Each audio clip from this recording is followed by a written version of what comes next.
എല്ലാവർക്കും steel the ഫ്ലേവറിലേക്ക് സ്വാഗതം. ഇന്ന് നമ്മൾ വളരെ പെട്ടെന്ന് ചെയ്യാൻ പറ്റുന്ന ഒരു ബീഫ് ഫ്രൈയുടെ റെസിപ്പിയാണ് ചെയ്യുന്നത്. നമ്മൾ വിദേശത്തോട്ടൊക്കെ ബീഫ് ഫ്രൈ കൊടുത്തു വിടുമ്പോൾ ഈ രീതിയിൽ ചെയ്താൽ അത് കുറച്ച് ദിവസം കേടുകൂടാതിരിക്കും. നമുക്കിതെങ്ങനെയാണ് ചെയ്യുന്നതെന്ന് നോക്കാം. അതിന് വേണ്ടിയിട്ട് ഞാനൊരു 1/2 കിലോ ബീഫ് എടുത്തിട്ടുണ്ട്. ഇതൊരു പ്രഷർ കുക്കറിനകത്തോട്ട് ചേർത്ത് കൊടുത്തിട്ടുണ്ട്. അതിനകത്തോട്ട് 2 ടീസ്പൂൺ മുളക് പൊടി, 1/2 ടീസ്പൂൺ മഞ്ഞൾപ്പൊടി, 1 ടേബിൾ സ്പൂൺ ഇഞ്ചി വെളുത്തുള്ളി പേസ്റ്റ്.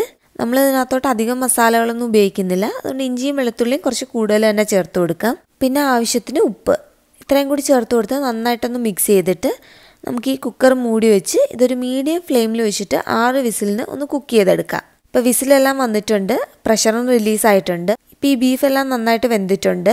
നമുക്കിനി ഇതൊരു പാനിനകത്തോട്ട് മാറ്റാം. അതിൻ്റെ കൂടെ കുറച്ച് കറിവേപ്പില, 1/2 ടീസ്പൂൺ കുരുമുളക് ചതച്ചത്, 1/2 ടീസ്പൂൺ ഗരം മസാല. ഈ ഗരം മസാലയ്ക്ക് പകരം നമ്മൾ കടയിൽ കിട്ടുന്ന മീറ്റ് മസാല ഉപയോഗിക്കരുത്. ആ മീറ്റ് മസാലയിൽ മല്ലിപ്പൊടി ഉണ്ടാവും.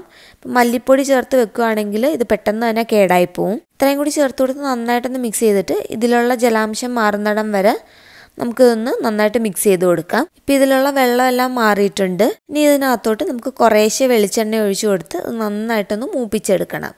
ഇതിങ്ങനെ കണ്ടിന്യൂസ് ഇളക്കി കൊടുക്കേണ്ട ആവശ്യമില്ല, ഇടയ്ക്കിടയ്ക്കൊന്ന് ഇളക്കി കൊടുത്താൽ മതിയാവും. ഇപ്പോൾ ഒരു 10-15 മിനിറ്റ് കഴിഞ്ഞിട്ടുണ്ട്. ഞാനിതൊരു മീഡിയം ഫ്ലെയിമിലാണ് വെച്ചിരുന്നത്.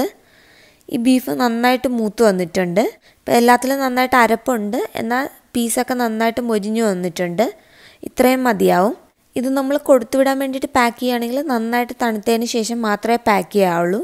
അപ്പോൾ എല്ലാവരും ഈ റെസിപ്പി ഒന്ന് ട്രൈ ചെയ്ത് നോക്കുക. ഇത് കൊടുത്തുവിടാൻ വേണ്ടി മാത്രമല്ല, അല്ലാണ്ട് നമുക്ക് യൂസ് ചെയ്യാനും നല്ലൊരു ബീഫ് ഫ്രൈ ആണ്. അപ്പോൾ എല്ലാവരും ഇതൊന്ന് ട്രൈ ചെയ്ത് നോക്കുക.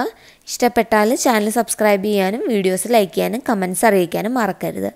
താങ്ക്